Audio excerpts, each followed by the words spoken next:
listeners, it's such a joy to join you again this evening so we can have our conversation.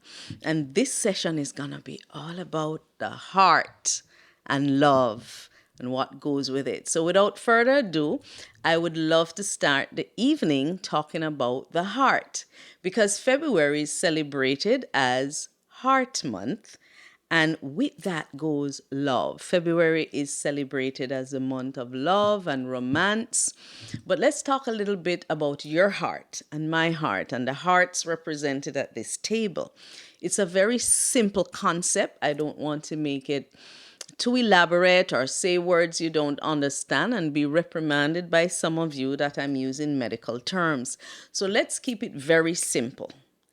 Every single thing your doctor or nurse does in primary care or in prevention is to protect your heart. Why do we protect the heart? Well, it carries blood, it sends blood all around the body through blood vessels. But the most important organ that gets the first blood flow when the heart pumps that blood out is your brain. So in my medical forum, there was once a conflict or a conversation. What's more important, the heart or the brain? Well, I'm a brain nurse, I'm a neuro nurse when I was in the hospital. And so you're always wondering, is the neuro the one or is it the heart? Is it cutting open that chest, which they don't do much of anymore, and getting that heart working? Or guess what? Nobody can really go into the brain and do anything with it. You can't transplant a brain.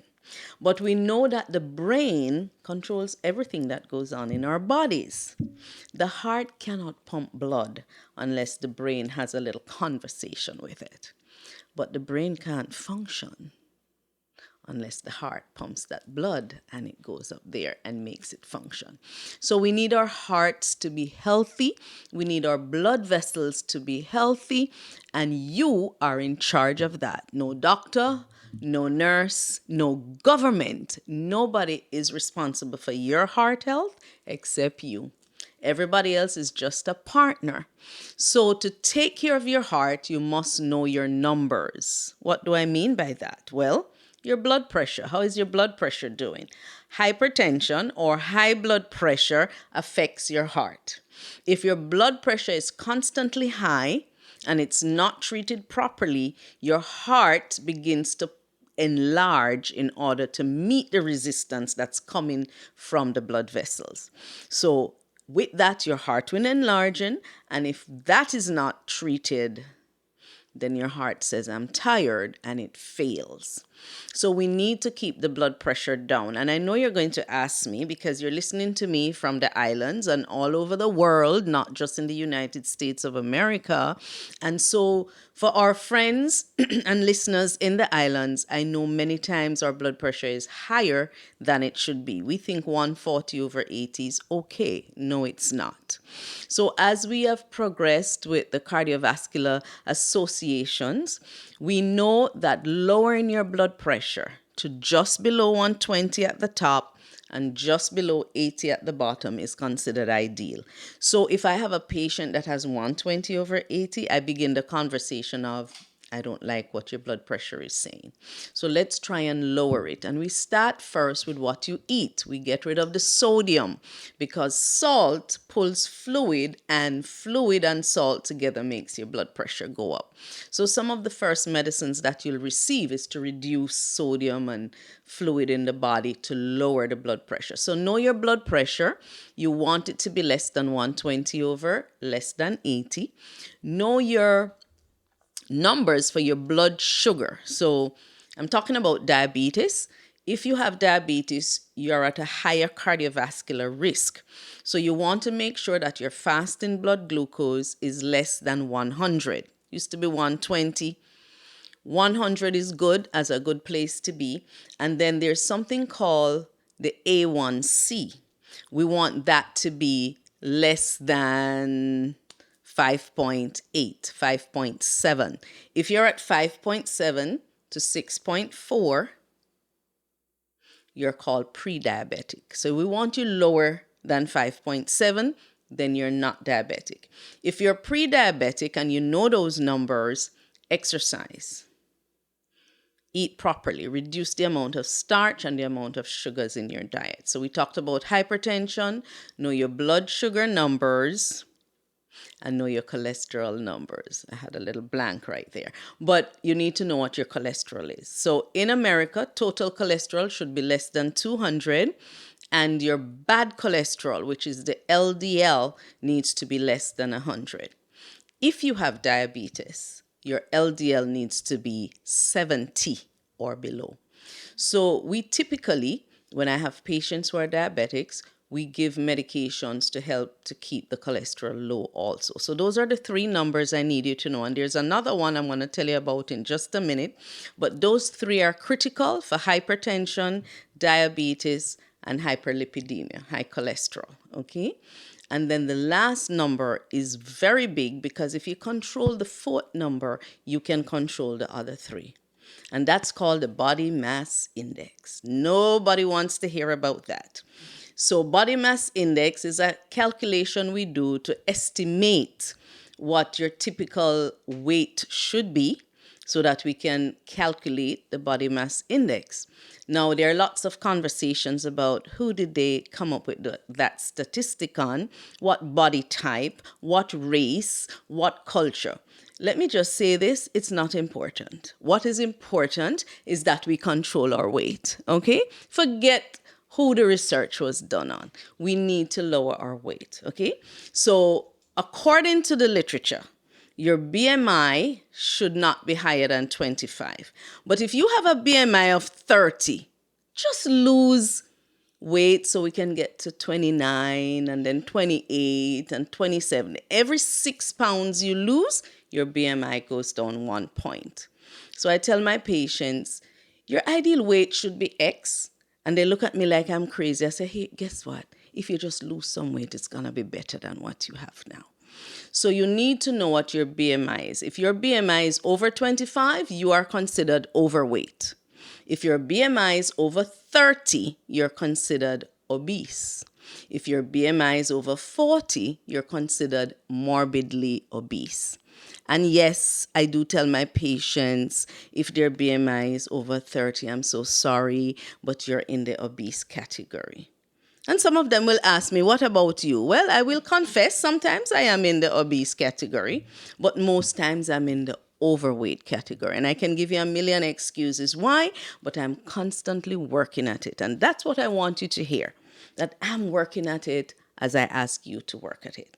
So know your numbers. If you control your BMI, you can control the other three, which is your blood pressure, know your numbers, your blood glucose, so we can see if you have diabetes, and your cholesterol numbers, so we can see if you have high cholesterol. How are we going to control all four of those? Eat a healthy diet. Sounds simple until the temptation comes. And then get up and walk. It sounds simple. And then you tell me you feel fatigued and you're working too much and I have to get up too early, and when I get home I'm too tired. You do what you want to do. You make it happen if you want it to happen. So if you consider your health, wanting to be healthy, wanting to take care of that heart that is making sure you can function, then you will do this. Any comments from you, my ladies? What do you think? Can we do this? Do you all exercise and eat properly? I do. Tell us a little bit about that and why you do that. I exercise several times a week, not just because it keeps me healthy, but it helps me in terms of any of the stress that I'm having, just to have that burst of energy release. It makes me feel good.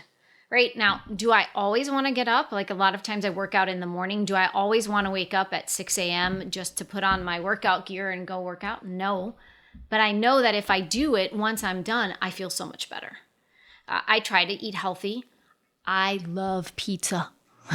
So I know that if I'm going to really enjoy pizza, then there's other trade-offs I have to do and eat healthier meals. And it's all about balance in my eyes, of how do I balance when I'm enjoying my pizza slice with some other meals throughout the week to keep it there.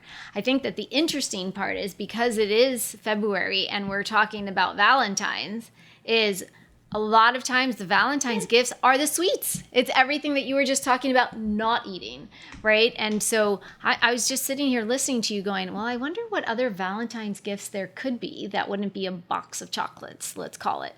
That would still be just as enjoyable. It's interesting that you brought that up. I want to touch on Valentine's a little bit as I was doing the research for this podcast about Valentine's. All the stuff that I read, I figured you could read it yourself. It didn't really grab me, okay? But what is important to know is that Valentine's Day has been around for a long time.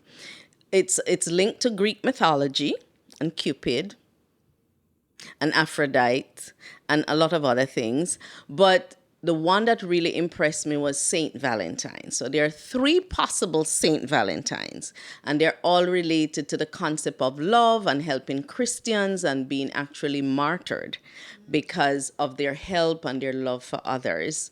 And that's one of the stories. But eventually, Valentine's came around to almost being Christianized, where we talk about the love of God for us. In the old days, as it evolved, there was Cadbury and all the different types of chocolate. Have you ever seen the movie Chocolat? Yes. Yes. So when you see that movie, you think of Valentine's, that chocolate, and how it became the temptation in that movie. Chocolate is important. So, to the concept of balance, if you are doing everything right all year, why can't we have chocolate for Valentine's? There you go. If we have balance, and then you don't have 10 pieces, you have a few pieces. And then the other gifts that you can have for Valentine's are flowers, roses, or whatever is your delight as flowers. So those are some of the gifts. Jewelry is always good. So jewelry, a nice ring or a necklace or a bracelet could be a gift for Valentine's. What else? What other gifts do we like I for have a Valentine's? question around the chocolate.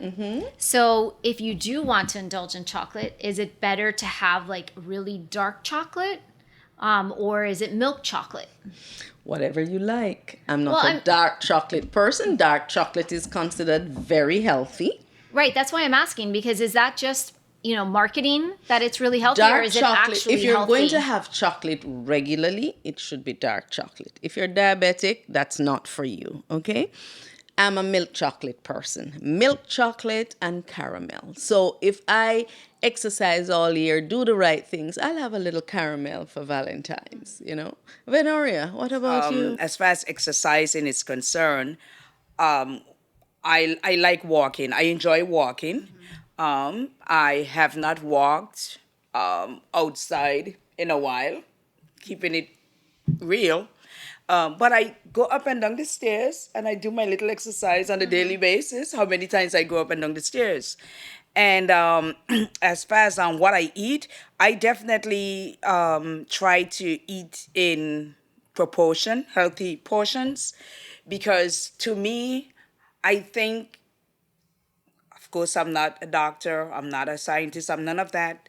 But for me, I do believe that you can eat anything as long as you eat it in moderation. I'm a firm believer of that. So when it comes to chocolate, I do not care for dark chocolate. I like white chocolate and milk chocolate with those little nuts or pecans, whatever they have in it. I like that. But chocolate is not something that I really eat. I don't really indulge in that. What I do love, I love my cantaloupe, which is natural sugar. I love strawberries. I love strawberries. That's another thing Yes. for Valentine's. Valentine's. For Valentine's, strawberries. Yeah, but I don't like strawberries dipped in the chocolate. No, just Not even white strawberries. chocolate? No, this may seem kind of silly, but how I prepare my cantaloupe and my strawberries, and I get the that yogurt with yogurt, and that I'm in heaven with that. So I try and have that. That's my fruit portion that I have at least once a day or every other day. Um, I love avocados. So sometimes if I have like a big lunch, I would have an avocado salad for dinner. Yes, I do. I am I am very cognizant of what I put in my system. But when it comes to the holidays, I love my, well, I'm not even going to go back and talk about that sad story about rum cake Oh because, yeah. you know, I'm banned from rum cake, so I have to find a way to make up for that type of cake because I do love cakes. I do love something that we call tarts. That's something Why that's are an you talking island. about Christmas? It's February. No, but those are. It's But February. yeah, I'm talking We're about not sweets. doing any But we cakes can in eat February. tarts. We can eat cakes any time of the year. That's what I'm trying to tell you, Sandy. And those are some of the things that I like to eat. But you have to listen to the professional, Dr. Brown, and other professional, and just let him guide you into what is best for your body frame and for your health. Because you definitely have to protect the heart. If you don't have a heart, you can't be alive. Is that true, Dr. Brown? That's true because you Okay. need the heart to keep the brain I alive. mean that to be funny. So the brain If you do can not have a heart, keep you're not alive. so the we gotta brain keep it pumping. can keep the rest of us healthy. The brain is the main organ that keeps the body functioning, and we need the heart to send clean, pure blood up to the brain. And we have to give a shout out for the liver that purifies the blood that goes to the brain. Okay, so I just So for want to Valentine's, what would you recommend then? Instead of chocolate and those type of sweets, strawberries. just Strawberries are good. strawberries. Any kind of fruit salad that's could be given as a gift along with some jewelry. To be serious, in terms of activities, Laura mentioned her walkout. Veneria talked about walking. Sometimes it seems like, what do I do for exercise? You don't need to join a gym because God has given you a wonderful gym. It's called outside, the environment. So grab a friend and go walking. Shout out to Cheryl, who makes sure I walk every Saturday morning. And who knows, maybe we could start walking together in the name of GWE. That's A interesting. 30-minute walk every day just for your heart is recommended and healthy.